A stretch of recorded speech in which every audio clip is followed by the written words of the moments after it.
and sharing this information with our community partners. We have people we're proud to know, from the nonprofit sector, the university, the public, private sector that use this data. So thanks for being here. It's all going to be on our website, which is MissoulaRealEstate.com. And with that, I would love, one thing, we have a kind of a theme we see emerging from this data this year about stabilization. So I'll let them explain that. But I would love to introduce our data committee. So a little bit out of order here. We have Carissa Trujillo. Okay, thank you. From Homeward, in for Julie. We have Mandy Snook, Realtor. Matt Gare, like bear, our lender. We have Derek Sheehan from the university, our economist. We have Brent Wahlberg, Realtor. Josh Plum, Realtor and Property Manager. And we have, you guys are out of order. We have Paul from IMEG, a senior planner down at the end. So without further ado, I will turn it over to these guys. Thank you for coming. Good morning. Let's start talking about the area we're discussing today. We call it the Missoula urban area, and it includes both city and county neighborhoods. We are looking south from Lolo to north to Grant Creek Butler area. Starting at Big Flat, Blue Mountain to the Tura Clinton area and everything in between. These colored circles are from our supply data and in this context don't apply. All right, next slide. Can we get this spot off of it? Oh, thank you. Okay, perfect. Okay, let's start. Let's get into sales and volume data. This slide shows both sales and prices and the number of units sold. If you'll remember from 2023, our median price point was $550,000. This year, we stayed had moderate growth with 2.25% increase to finish the year at $562,400. The volume of homes was up very slightly with 984 units sold. Last year, we saw 952 units. While a 3.25% increase may not feel very big, it is worth noting that it's the first time we've seen an increase in sales volume since 2020. The 5 years before COVID had an average sales volume of 1,465 units sold per year. An important part of this slide is the ability to change the filter on the type of housing. I'm going to walk through the median price points for single family, townhomes, condos, and manufactured homes on owned land. The median sale price we report does not include manufactured homes on leased land.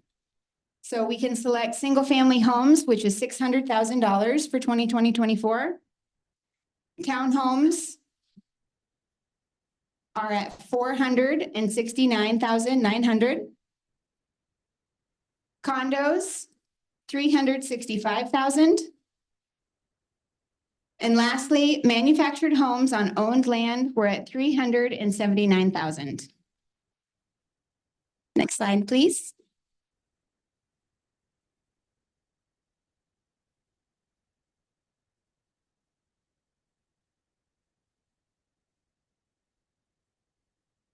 Which is going to be the neighborhoods. Yep. Okay, great. Thank you, Jeff. All right. Our dashboards are continually updated, so you can go to the MissoulaRealEstate.com website anytime you want to see how the year is progressing. Slide 4 shows all the neighborhoods we are including in the area we report on, their median prices and the number of units sold. Again, you can look at all the types of housing at once or decide which specific area you'd like to look at. In 2024, the neighborhoods with the most sales, along with their median sale prices, are the Setupquin Mullen area had 162 units sold at and their median price was $550,000. A little over 30% of those were new construction. Franklin to the Fort with 103 units at $425,000. Lower Miller Creek had 86 units sold with $750,000 median price point. Lolo, 45 units sold with a median price point of $555,000, and Rose Park with 44 units sold at $560,600. Aside from Lower Miller Creek, these neighborhoods all had a median sale price under the 2024 median of $562,400. We have 2 neighborhoods remaining in the Missoula urban area with a median sale price under $400,000. That's the north side, and the west side, they came in at $377,500 and $340,250 respectively. All right, next slide. Each year, people are interested to hear how many cash transactions are happening in the market. Cash sales continue to be around 30%. This year, a small dip to 29.5%. All right, and our next slide. Lastly, let's talk about land lot sales. Land lot sales in Missoula continue to decrease. We had 62 lot sales with an increase of a median price point of 24%. The median lot price in Missoula is $205,000. And with that, I'm going to pass to Matt. Thank you, Andy. Hi, everybody. I'm Matt. I'm here today to talk to you about the Housing Affordability Index. For those of you that are not familiar, the Housing Affordability Index is a single metric that is designed to compare median income versus median housing cost, a way of determining housing affordability as a single number, essentially. A number of 100 on the index indicates that income and cost are perfectly aligned. A number below 100 would indicate a lack of affordability, home prices outpacing income, and a number above 100 means that income is outpacing housing costs. So that's a simple explanation for you. Looking at recent trend in this, or the short recent history, in 2019, pre-COVID, we saw a housing affordability index of 94 that indicated a relatively healthy market. Heading into COVID, we saw a spike in affordability as interest rates plummeted, followed by rapid appreciation in home prices in 2021 and 2022 that, combined with then increasing interest rates, resulted in a rapid decline in the housing affordability index. 2023 and 2024, I think, can be defined by relative stabilization, at least compared to the handful of years prior, where the affordability index remains relatively low. We do have an affordability issue, but it is not continuing to get worse. I think that's the overall message here. Now, Jeff, if you can switch to the table for me that shows some of our numbers.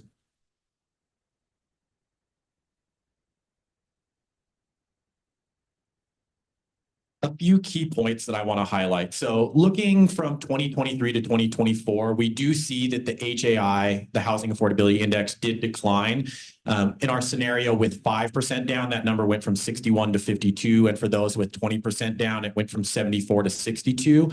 This change, or this decline, is driven primarily by a decrease in median income for Missoula, down from just over $100,000 to approximately $90,000 per year. It's worth noting, however, that this decline is caused primarily by the methodology used by HUD, Housing and Urban Development, when reporting median income. In short, COVID stimulus money dropped out of the data. So the actual earned income from working is likely relatively unchanged from year to year. So while the number is down a little bit, I'd like to say that that may not be representative of the true lived experience of housing. Mortgage rates obviously are a big component of that housing affordability index, and the headline number that we report on the slide here is simply based on the national average for a 30-year fixed rate conventional loan at the end of the year, December 31st. However, in the course of the year 2024, interest rates did fluctuate pretty dramatically, a range from approximately 6.1% up to a high of about 7.5%. So during the course of the year, depending on what rate you got, your housing affordability index could vary pretty wildly. In the scenarios that we presented with 5% down, between the low and high interest rate, that monthly payment could have fluctuated by about $460. With 20% down, that's a little less, about $388, but it's worth noting that variability in interest rates continues to be a struggle for consumers, as it makes predictability in house hunting a little bit more difficult. Lastly, I'd like to note that while home price, income, and interest rates are the major components of the affordability index, the smaller contributing factors such as taxes and homeowners insurance are also contributing to a lack of affordability. They get a smaller piece of the blame pie, but they are not helping the situation. That's about all I've got for you today. I'm going to pass off to Brent. Okay. While Jeff pulls up my slide there, you've heard so far, right? Values are still, median prices are still going up, but affordability is going down. Why on earth is that happening? Well, I think you've heard me say this before. It's because of supply. We are still having supply challenges in Missoula. We're seeing slow corrections, and we're going to show a few things to you real quickly here that kind of talks about what's going on in our market. This is, and you saw from the table before, we are now into our third year where interest rates are over 6%. Before that, they were between 3 and 4. So interest rates have more than doubled. Well, we're 3 years into this, but median sales prices are still climbing. And a lot of it is attributed to what you see here in our Missoula urban area supply chart. So I know a lot of you have heard me talk about this before, so I will very quickly just supply. It basically indicates the amount of homes to purchase compared to the buyers in the market.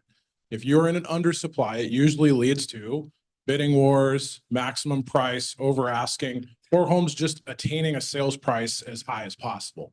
If you land in that kind of the green zone there, that's your normal range, you're more in balance. So there isn't usually power all in the buyer or seller's hands. And if you go over 9 and up into the top of that, then you're starting to move into oversupply. You can look all the way back, and this chart goes even further back, but you can look in the bubble years and they were, way the heck up there. But obviously what you see here is Missoula's ongoing supply issues have continued to be a major influence in this market. It wasn't until the second half of this year that supply notched up over 3 months, which is kind of our breaking point between undersupply and normal balance. The first half of the year supply was around 2.5 months. So when you look at these things, and then the interesting thing is at the end of this year, we hit 4 months of supply just about. The last time Missoula's market had 4 months of supply was the third quarter of 2015. So we have not seen supply rates that we currently have for almost 10 years. Okay, hop me forward here. So what we also have, we look at supply as it pertains to neighborhood. And so a similar neighborhood chart to what you've seen when we report some of our median sales price and data and those type of things. We've also got those so you can see supply rates per neighborhood as we have these broken apart. Don't pay too much attention to the bubbles that you see. Those are just those are pinpoints, and I think the bubbles are in size to sales volume. But if you look at the chart on the right-hand side, what you're going to notice is neighborhoods effectively color-coded by supply.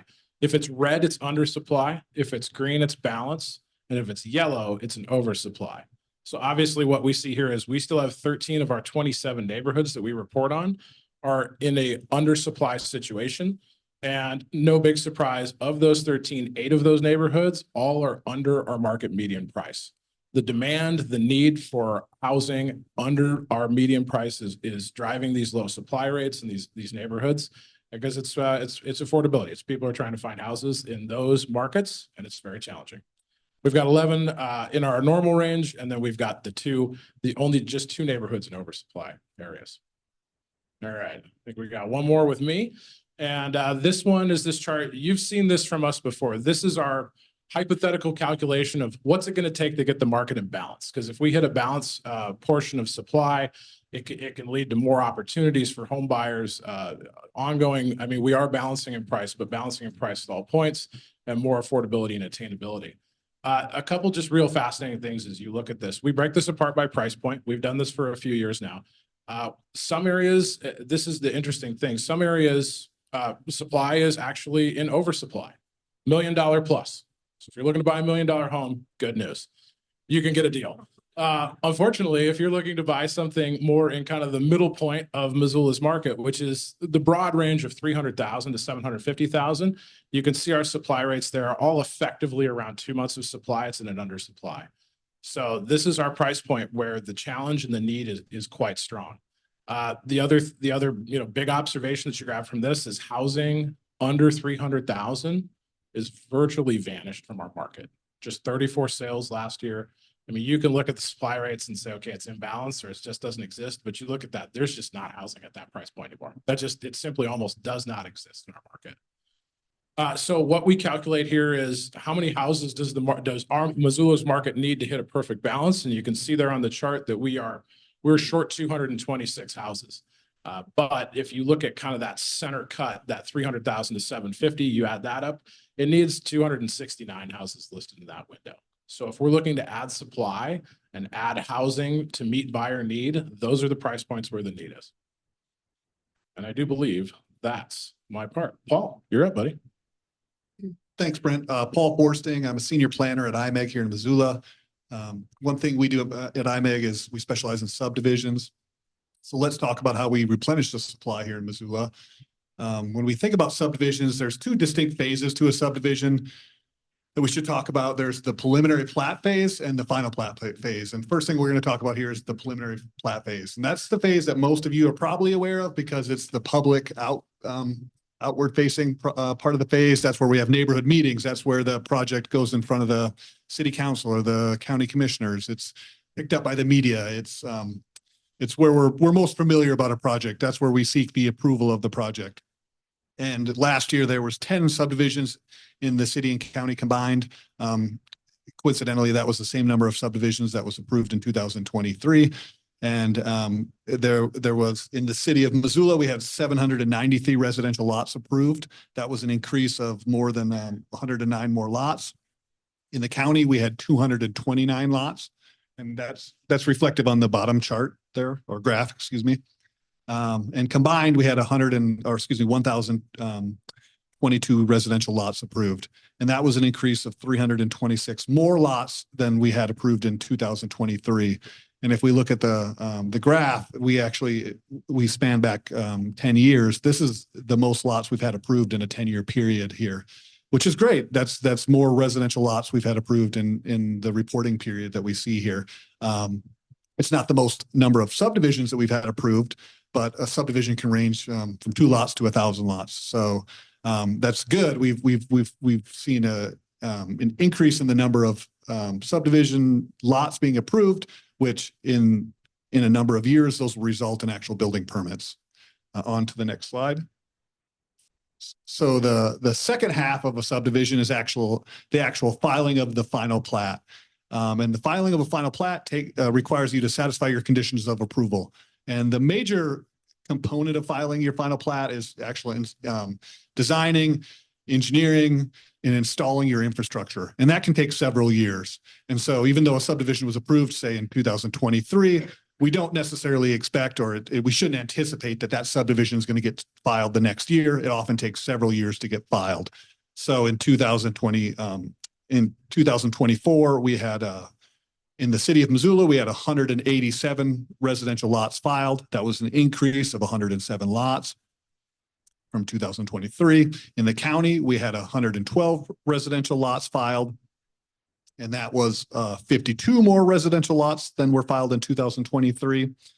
And combined, we had 229 residential lots. And that's 159 more lots than were filed in 2023. So we saw an uptick in actual approvals of residential lots that were entitled through the preliminary plat phase.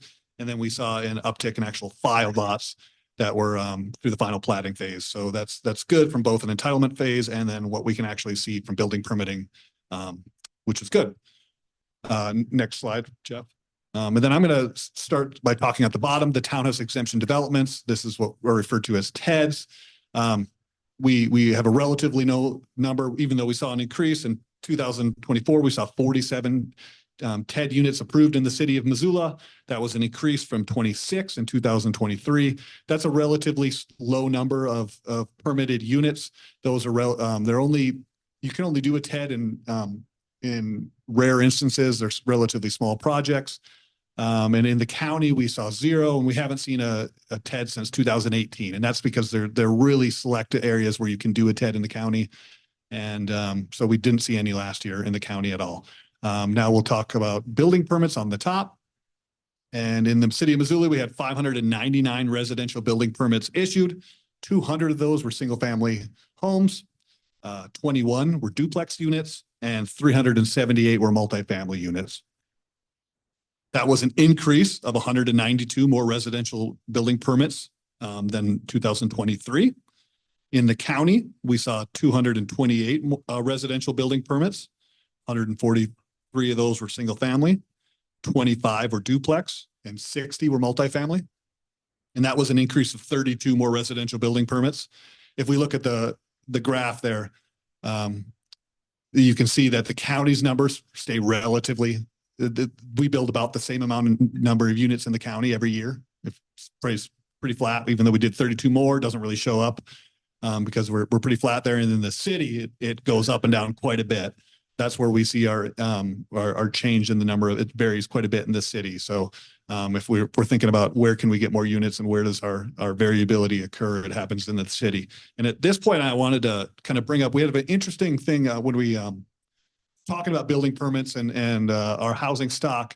We had a very important document was created by the city of Missoula called in December of 2024, was just adopted, called the Our Missoula 2045 Land Use Plan.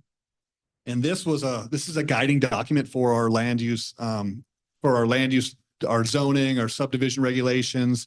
It took a couple of years to put together by the city, and they hired consultants to put it together, and it's supposed to guide how our city grows. It projects how many housing units we need in our community. And so I wanted to put some context to our building permit numbers that we have here in our report, and pull some numbers out from that plan just so we can kind of have a comparison here. Policy objective number 1 from that plan talks about an increase in housing supply as a goal. And it goes on to state in that plan that the Missoula on average produces about a half as many housing units as we should for a healthy housing supply. And in the plan, they say they as a goal, they say for a 10-year period, we should produce on average 1,100 to 1,500 homes per year. And if you remember, we did about 600 this year. And then for a period of 15 years after that 10-year period, we should do around 900 to 1,100 homes. And that would allow Missoula to achieve a healthy vacancy rate of around 5 to 8%. And so I just found that to be interesting. That's a really important document that's going to guide our zoning and subdivision regulations. And, we don't often get an important document like that that's so recently adopted to kind of put context to our building permit numbers. So with that, I'll pass it over to Derek.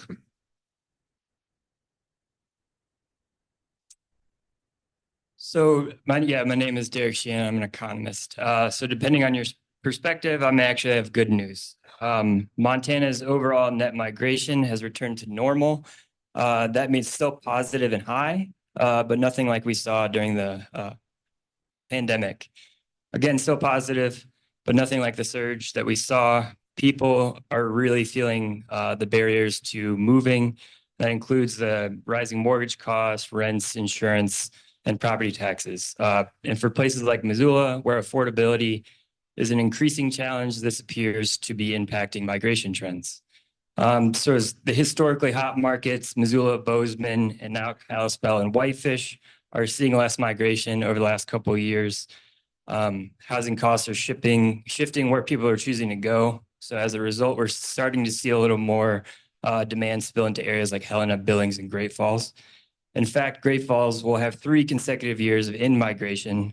And I'm really not trying to pick on Great Falls, but the winds of change are pulling residents into rather than out of the area.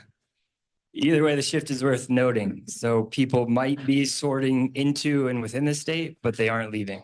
The cost of moving, again, is a real barrier to some of these markets. So let's talk about natural change. Babies are back in Missoula. That's not the whole story. Natural change measures births minus deaths. So grandparents are also sticking around. Last year, Missoula saw a shift for the first time in a while. The rate of babies was higher than the rate of the residents that passed away. So it's a little too early to tell if there's a reversal in the natural change rate in Missoula. But just speaking with our labor and delivery team, the last couple of years have been very busy. So if there's one key takeaway, we're seeing a return to normal, and at least in these measures, normal migration patterns, more babies and more baby boomers. So thanks. With this, I'll turn it to Krista, and I have to get my grandpa to the airport. Good morning, everyone. My name is Carissa Trujillo. I'm with Homeward. Last year, this committee formalized the importance of tracking data from both the self-sustaining or market rate supply, as well as the supported forms of housing in our community. By tracking data points along that housing continuum, we can more easily track how trends in one part of the market impact what we are seeing in other parts of the market. So today I'm fortunate to share some data from one of our close community partners, the Missoula Housing Authority, and particularly some trends that are emerging as they administer our largest local housing voucher programs. So for those of you who are not aware, just a quick explanation of what a housing voucher is. So for families who are making a more modest income in our community, so up to 50% of the area median income, which for a family of 3 is about $38,900. That with a voucher, they will pay 30% of their income towards their rent. And then the voucher will cover the difference between that 30% and the actual rental costs.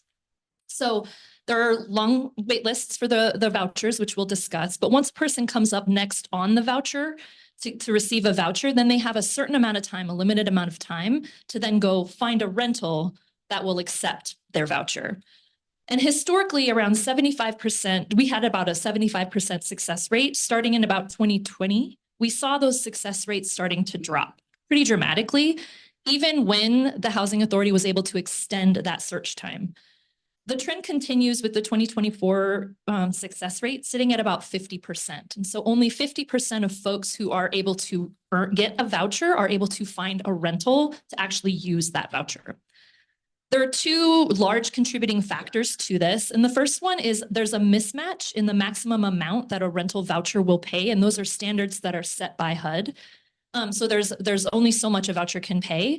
And there's a mismatch between that and the current pricing for affordable rentals or available rentals. And then there's also just a lack of supply, as we've been discussing. And so if you take a look at the chart on the left, that shows you the number of people on the voucher wait list. And as you can see, the number of renters needing help to make their rent continues to increase year over year here in Missoula. An interesting note that you might be wondering about is that dip for 2021 and 2022. That dip doesn't necessarily indicate less need, but there were a number of applicants in that time when we saw that severe reduction in available rental units across the community. There were a lot of those applicants who received vouchers and then were not able to actually find a place to rent because of those market conditions. And so people came off the wait list and reduced the number, but didn't actually find housing that they could afford. These 2 charts help us understand the challenges and growing need on the supported side of our housing continuum. To return our focus to what is happening on the market rate side, I'm going to hand it over to Josh. Thanks, Carissa. My name is Josh Plum with Plum Property Management here in Missoula to talk about the market rate rental overview. Historically, our data has been compiled from property management industry partners in the area. And the rental market in 2024 experienced some big shifts in vacancy rate and demand across both single family and multifamily. These changes were influenced by new construction, affordability challenges, and increased operational costs. As Paul said earlier, healthy market vacancy rates are between 5% and 8%, and that ensures the balance between demand and tenant choice while preventing excessive turnover losses for property owners. By the end of 2024, the multifamily vacancy rates had fallen well below this range, reinforcing the shortage of rental housing in Missoula. Missoula continues to have a high proportion of renters compared to homeowners, underscoring the need for sustainable rental housing solutions. So slide 3, the multifamily rental trends. At the close of 2023, the multifamily vacancy rate stood at 8.33%. One of the higher numbers that we've seen. However, that was based on a lot of new multifamily construction, bringing available unit counts up through 2023 and 2024. Throughout 2024, the steady addition of inventory initially sustained that higher vacancy rate, but with strong demand, and by December 2024, multifamily vacancy rate declined all the way to 2.63%. Sharp drop indicates that new rental units are being absorbed quickly and means we have a continued market demand across all multifamily. Trends on slide 3 for single family rentals. At the end of 2023, similarly, we stood at a 7.08% vacancy rate for single family homes. And affordability challenges slowed the demand of single family throughout several times in 2024. There's always a bit of traditional seasonality in the single family market, 3 and 4 plus bedroom homes, obviously not turning over as much during winter months. But during the summer months, the vacancy rate for single family rentals rose to 5.93%. That was the first time since brief periods in 2017 and 2019 that vacancy has exceeded 5% at all. The larger single family homes experienced the longest and pronounced vacancies, likely due to higher rental costs, limiting the pool of qualified applicants. Trends suggest that renters are increasingly opting for smaller homes or multifamily units where costs are generally lower. Another big factor is operational costs for landlords across all private and scalable asset classes. Big operational cost increases can be boiled down to maintenance and service expenses, utility costs, and the big two being property taxes, as have increased year over year, and property insurance premiums. There's been a big increase across all multifamily sectors, especially older properties, becoming almost to the point uninsurable in some cases for 100-year-old plus buildings. So that really affects a property owner's ability to cash flow those assets, which in turn affects your vacancy rates through demand and costs.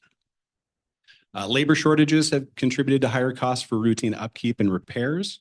The rate of rental growth slowed year over year. However, we did see market increases across all asset class types. So Jeff, the rent increase slide 2, boiling this down to pulling out just a couple types. 1-bedroom multifamily saw an increase of 5.97% year over year. 2-bedroom was a double-digit increase of 10.21%. And then going to single-family homes, 3-bedroom single-family homes saw an increase of 10.8%, and a 4-bedroom single-family home saw an increase of 7.47%. So going into Q1 of 2025, predicting another spike in vacancy rates due to new assets being launched to market and delivered. And we'll see that continue to mirror with absorbing through 2025 of lowering the vacancy rate. Exciting thing that we've worked on this year with the help of MOR staff and the university, we've launched a new rental data collection tool. This will allow us to increase our polled units from 3,000 to we're targeting 10,000 by the end of the year. But the big change is private landlords are now invited to participate in our rental polling. So we've got some additional queries that will be on that form. And let's see, we have actually going back to Carissa's note, we have a tracking tool for vouchers used and in place by market rate landlords. So hopefully that'll give us a clearer picture of vouchers throughout the market rate. If you have any questions on that data collection tool, there's the QR code here, or reach out to myself or the MOR staff. Turn it back over to Mandy. Thanks, Josh. We've been showing data since 2022 on property searches and inquiries of people who are looking at Missoula, and also where Missoulians are looking when they're searching on the internet on like third-party sites. This data is from Realtor.com, and it's based on real estate inquiries, not actual sales. So in 2024, 63% of inquiries are coming in from other states. And within that top 10 list, they tend to be from the Phoenix area, which has held consistent for the last 3 years. Seattle, Los Angeles, Chicago, and the Dallas-Fort Worth area. The 10% from within Montana that are searching in Missoula are pretty equally split between Helena, Billings, Bozeman, and Kalispell. Next slide.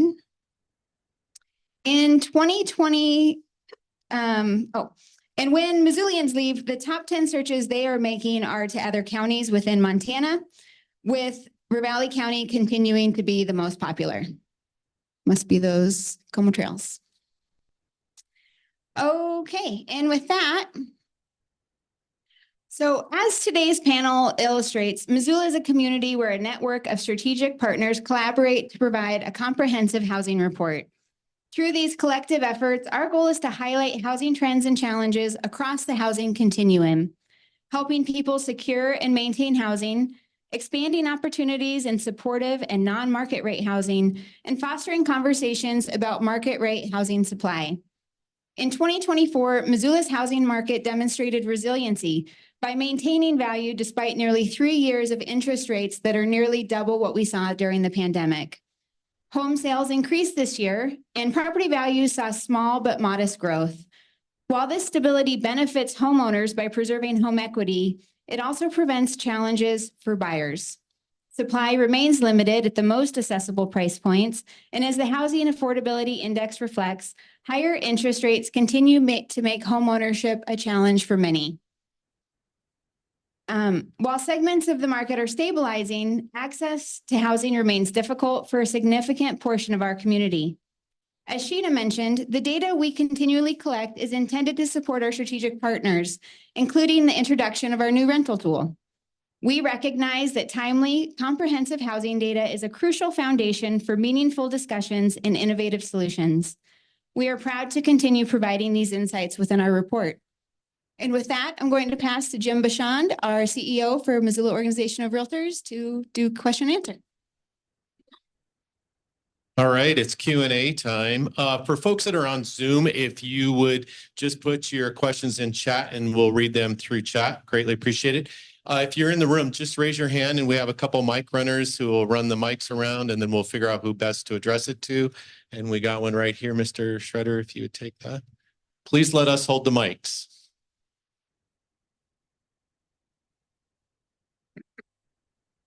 Hi, my name is Cole Aragon. I'm with Egan Real Estate.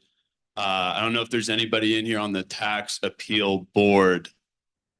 Please raise your hand. I had a great conversation, cold calling, with this guy on the tax appeal board. He's been on the board for the last 18 years. He said last year was the first time that no tax appeal was turned in.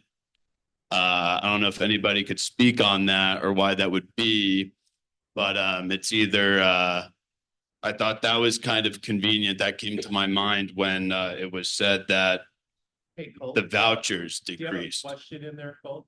Well, yeah, I was just wondering if there's any data on that or why that would be. I would think it's like kind of similar to the voucher decrease. Yeah, we don't capture data on the tax appeal. Yeah, good. The question is around tax appeal, and we don't capture data at MOR specifically related to tax appeals. And Chris, I mean, there isn't anything that we track. Yeah, or Mr. Wahlberg. No. Interesting. I mean, we can take that back to our data committee and look at future use around that. No. We're here about housing data. So, I mean, I think that's fair, but I also don't want to put him on the spot. So,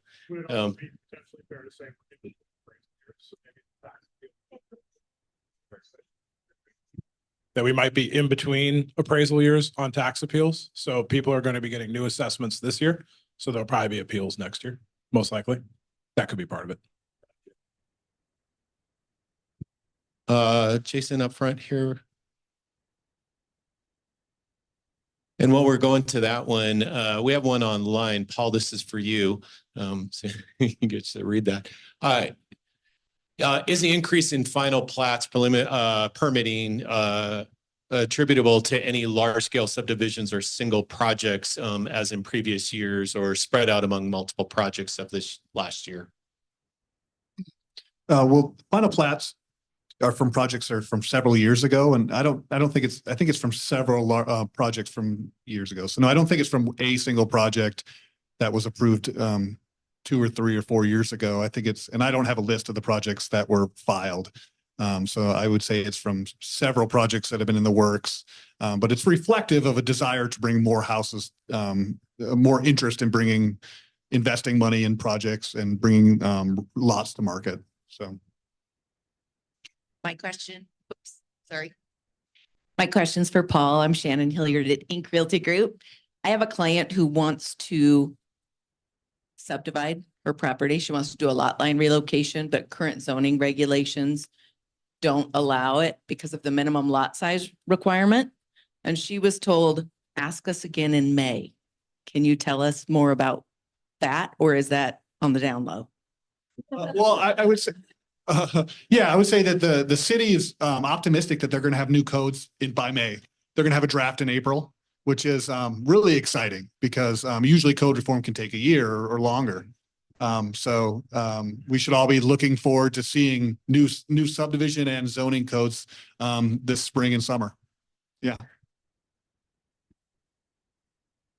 This question is for Josh. Is there any data on how Airbnb is affecting the rental market, or in other words, short-term vacation rentals? The data that I've been able to compile is based on AirDNA, which has the greater Missoula area as its data set. So it's not the whole of Missoula County. It's not city limits, just kind of a greater amalgamous area. So according to AirDNA, which compiles information across Airbnb, Vrbo, Expedia, TripAdvisor, all the online travel agents, there's 1.1 thousand short-term rentals in existence in and around Missoula, which is less than 1% of the housing stock. We're seeing vacancy rates increase on short-term rentals kind of across the board, and talked about seasonality earlier. That's even more marked on short-term rentals. Through the winter months, virtually probably a 90+% vacancy rate across the board. So a lot of short-term rentals, and this is anecdotal information, so take that with a grain of salt, are moving back to midterm leasing a certain time of the year, or through operational costs just will not be able to sustain that model. And a lot of those units will either be sold back off into home ownership or back into traditional rentals. So I don't think it's as big of an issue.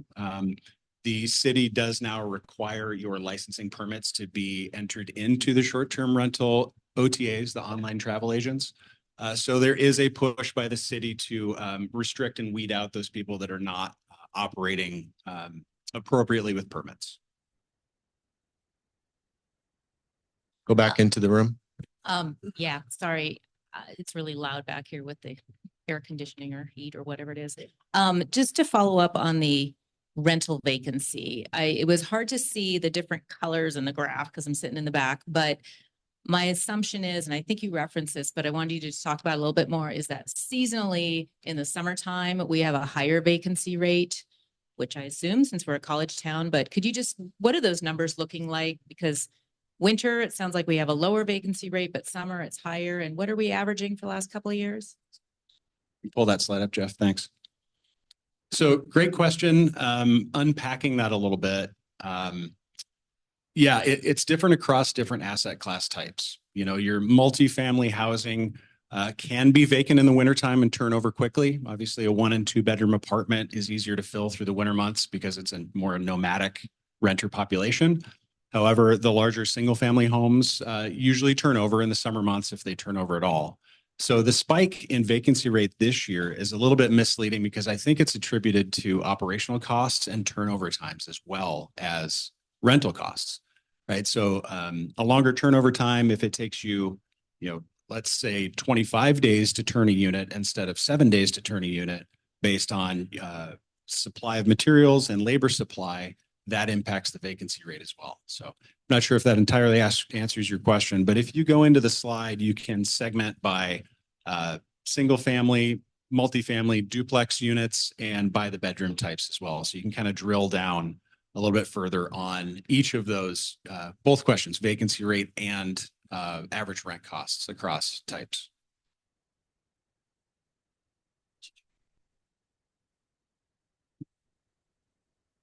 Thank you, Jason.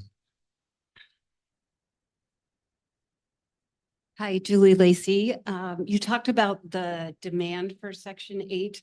Do you have any data around the supply and how many units have come on, or any information on that? I mean, so to a voucher holder, somebody with a Section 8 voucher does not have to move into an affordable housing unit. So a unit that is built with low-income housing tax credits or any other kind of income restrictions when it comes to folks moving in. We did have a large influx of income restricted units between the Trinity and the Villaggio apartments that both came online last year. And so we did see a great uptick in available apartments for those voucher holders, but sometimes voucher holders are interested in a different model. They maybe want to live in a single family home and not a multifamily apartment. And that's one of the great things about a voucher is it's meant to really give a lot more options to folks. And as I discussed, some of those challenges are there just aren't as many of those options. And sometimes the amount that the voucher is willing to pay and the amount that is being charged for rent are mismatched, so they can no longer move into that. There are also standards of living associated with those vouchers. And so we want to make sure that folks who make low to moderate incomes aren't living in substandard housing as well. And so there's some standards there that they have to meet.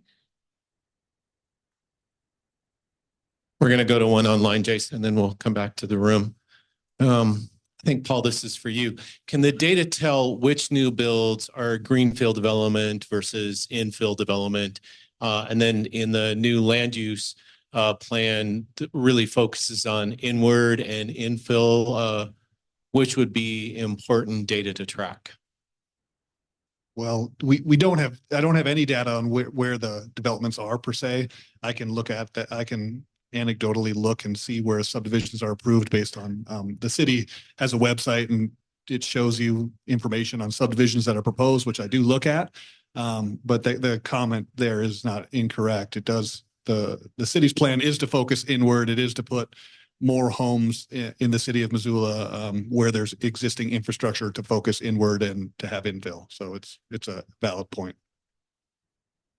And Paul, it's fair to say that when you think about infill, that is also referencing a phrase we commonly say, density. Yeah. Okay, great. In the room. This is Tyson O'Connell with United Housing Partners. I'd like to follow up on one of the earlier questions. How long does it currently take under the current code from subdivision submission to subdivision approval? And then also, how long does it take from building permit submission to building permit approval? Paul, we'll put that slide up on. Well, there are two different questions. So on subdivision approval, just on the entitlement phase, if somebody came into my office and said, hey, I want to do a subdivision, that can easily take 8 months to 12 months from when they walk into my office to when we're in front of the city council or county commissioners. And it can take much longer depending on if there's significant obstacles to overcome. You've got design infrastructure, you've got to potentially acquire easements. There's all sorts of obstacles that you have to overcome to get a subdivision approved. And I'm not sure if that's the exact question you're answering. You might be saying, when can I actually build a house? And if that's the question you're asking, when the day you walk into my office from when I actually build a house, that can be 4 years, 5 years. Yeah, because I'm asking on a macro scale. And then, and then what about the building? I'm not a builder. I don't build. I think maybe months, I think, but I'm not a builder. I work with builders. I think that's closer to months, but I don't know the answer to that. I'm just speculating. Is there anyone that can tell us what the new code would do to those timelines from 4 to 5 years? Do we have anybody that can speak to that? On behalf of the organization, I can just say that is one of the things that we're hoping to see out of the code reform change is shorter timelines. I think it's too soon to tell. We have to wait as we get into the next phase of that project. And we're working with the city to do some use casing so that we can look at specific projects in conjunction with the Builder Association to look at measuring some projects and see that they will actually shorten their timeline. It's our expectation, and we've communicated this, Missoula Organization of Realtors communicated to the city that we expect to see a shorter timeline. Thanks. Anyone else in the room or online? In the room in the back. I was just wondering about, I don't know if you have any data, but about remodeling and additions in permitting, or whether even anecdotal with, high interest rates and a tight market, if people are looking to remodel rather than sell and move. We don't really track in our data set around remodels. And we really don't track that from a permitting perspective either. So yeah, I'm sorry. We just don't have collect that data. Thank you. Anyone else? Mr. Brick.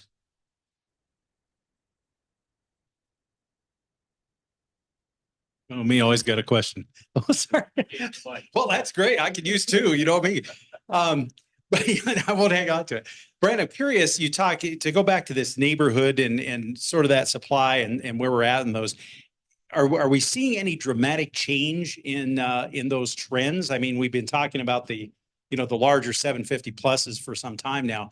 Are we seeing any dramatic change or shift, or are we kind of on a steady pattern here in terms of how that neighborhood matrix works out?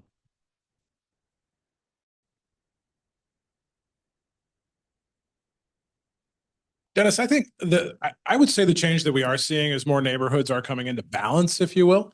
And what you can see here, I think, from previous years' reports, when we talked about neighborhoods, especially when you were equating it to supply, for the most part, we had generally undersupply across all points, or dramatically low supply, especially in our most affordable, like as Mandy reported as well, like Old West Side, North Side, Franklin to Fort, and South Hills, areas like that. So supply is increasing a bit, but it's still, as we can see in a lot of areas, it's still falling short.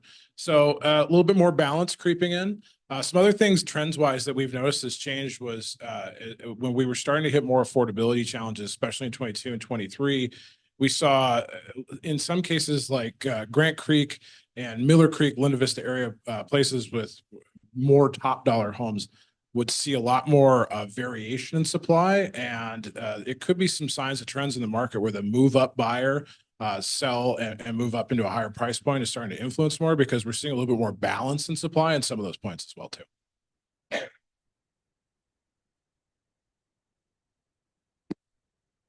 We have time for one more question. Otherwise we can wrap. Okay. Okay, cool. Go. Yeah. You see that thing. Make it a question and not a statement. I don't know if you need a microphone. I think I do. You do. What you do. Okay. I can't hold it. Okay. What up? Yeah, no, the two TED developments in the Y. Are those, where are those at? The Garden Valley development, and then there's the Meadows. Phenomenal plans, by the way. Yeah, I'm not sure if they're in the county, then they wouldn't. Yeah, if they're in the county, they're not reflected as approved yet, because we've had zero. If you look at the numbers, we've had zero. The one project that was approved in 2018 was a TED, and it was in the Y. And the reason we don't see many in the county, you have to have zoning, and you have to have been subdivided, and then in most cases for residential subdivisions, you have to have access to water and sewer, and that's just a kind of a Goldilocks project in the county. I'm not sure. It doesn't reflect in the numbers. So maybe it's in the works. Or would go towards the development in Bonner. I think you're Yeah, it's two different TEDs. He's talking the Okay. tax- Oh, okay. Yeah, a different TED. Yeah. So. It's development in Bonner. Let's pull the conversation back to the front of the room, if we could, please. How about we talk about this offline after the meeting, and we'll figure it out. Okay. No, it's all good. It's all good. Well, on behalf of Missoula Organization of Realtors, we appreciate everybody coming today. For members of the press, we do have a packet that's in your email already that has a lot of these slides in it. And I would just, Jeff, will you pull back up the QR code? Yeah, I would just encourage anyone, if you're a landlord or property management, encourage you to fill this out. I think the more data that we collect in the rental space, the better it helps the community in decision making. So once again, thanks for being here today. Greatly appreciate your time, those on Zoom, and have a good rest of your day and enjoy the sunshine. Thank you.